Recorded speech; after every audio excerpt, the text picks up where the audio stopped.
Trump keeps giving us these golden moments, if I'm being honest with you, where he is just begging for Democrats to take these clips and start making attack ads. Because this is rich. This is too perfect. So Trump was doing an interview with Politico. By the way, shout out to Mehdi Hasan. Everybody go read his article. He did a breakdown, like here's 15 fact checks of what Trump said in his Politico interview, because Politico didn't do the fact-checking, so Mehdi Hasan had to step up for Zateo, and he did the fact-checking. So shout out to Mehdi. Everybody go check out that article. But Democrats, I hope you're watching this. Hope you're listening. Start using this in your campaign ads, because holy shit, is this devastating. Here's what Trump said about the economy. Ready? But I do want to talk about the economy, sir, here at home. And I wonder what grade you would give your economy. A plus. Yeah, A plus. Well, it's interesting. That is fucking mental. Bro, the camera's on. Do you realize that? Do you realize that the camera's on? Bro, he's gotten so used to getting away with everything because of charisma and bluster and machismo that he feels like it'll never catch up with me. I'll just fucking keep doing it. Reality is starting to hit people over the head like a fucking sledgehammer, though. That's the problem. U.S. manufacturing employment is plummeting. U.S. manufacturing payrolls dropped minus 18,000 in November, the second largest decline since October 2023. This also marks the fifth monthly decrease this year, according to the ADP report. Manufacturing employment has now fallen in 25 of the last 35 months.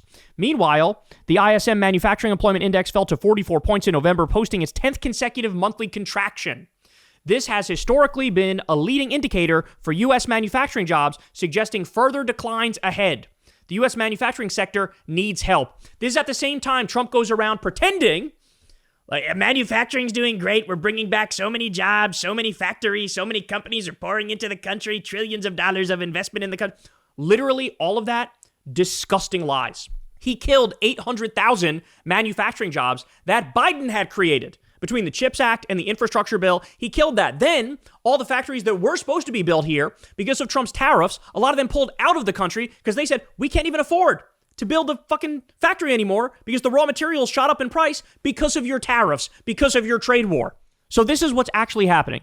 How about this? The elephant in the room. There have now been 1.2 million jobs cut announced in 2025. And 60% of Americans say we are in a recession.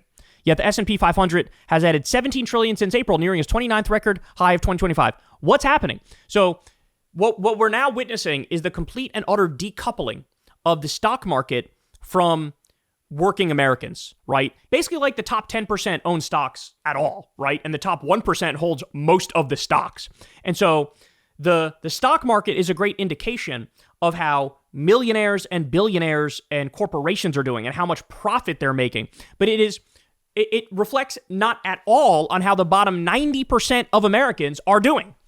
And so now there's this decoupling where, oh, look, corporate profits are great. And Trump will brag about those corporate profits. What he won't tell you is about the 1.2 million job cuts, which, by the way, again, guys, understand this. This is happening during the holiday season. This is supposed to be a time of year where there's a massive increase in job hirings because of literally like holiday jobs, right? And instead, the opposite is happening. Imagine what it's going to look like when the holidays are over. Imagine what it's going to look like when the holidays are over. It is going to be catastrophic, y'all. Catastrophic. So this is what's going on at the same time. You say A plus. A plus my ass cheeks, bro. I got more for you. Ready? This was on Maria Bartiromo's show. Remember Maria Bartiromo? They called her the money honey. She's like a Wall Street shill and a Republican shill on Fox Business. Look at this. Inflation in America, food price increase since January 2025. What happened in January 2025? I don't know. Coffee plus 100%. Ground beef plus 14. Bananas plus 8. Chicken plus 5.3. Bacon plus 3.5. Lettuce plus 7.4. That's just a small sampling, y'all. There's so many things that are double-digit inflation. So many things. So that's what they're showing on Fox Business. The people who are the propagandists for the regime.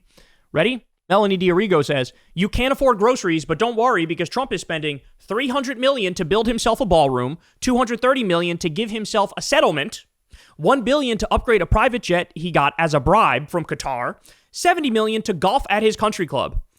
And he got you to blame immigrants all the while. Instead of blaming billionaires and Trump and his fucking Great Gatsby party and the Mar-a-Lago crew, right? The pay Palantir broligarchs. Instead of blaming them, he got you to blame immigrants. Meanwhile, all this is going on. What a sick, sick joke. Homie said A+++++, the economy is. Bro, the economy now is just gambling, scams, and OnlyFans. That's what the economy has become. It's one giant AI bubble and gambling, scams, and OnlyFans. So, we'll see. This is not going to end well. I guarantee you this is not going to end well. And add this to the list of the incredibly damning things he's been saying lately. I mean, all the Epstein stuff, fucking caught red-handed, all the stuff, the economic stuff. I'm sorry, you can't bullshit your way out of everything. When you say you ended 8 wars, that's a lie. You ended fucking 0 wars. When you say you got $20 trillion or whatever the number is invested in this country, that's a fucking lie. That's a lie. That's not true. You say the economy is A++++. It's not going to work. You're gaslighting people. They experience this. It's one thing to gaslight and get away with it on like foreign policy. Trump lied about a Gaza peace deal, and now some people think, oh yeah, he got the peace deal. That's one thing. People experience the economy personally on a day-to-day basis. You cannot override their truth. You can't do it. But he's going to try, and it's going to fucking backfire, which is why Democrats are cleaning house in all of these special elections, and it's only going to get worse for Republicans in the midterms. Hey y'all, do me a favor and like and subscribe. It helps out big time in the algorithm. Click the bell as well for notifications when videos drop, and watch that video on screen right now. You know you want to.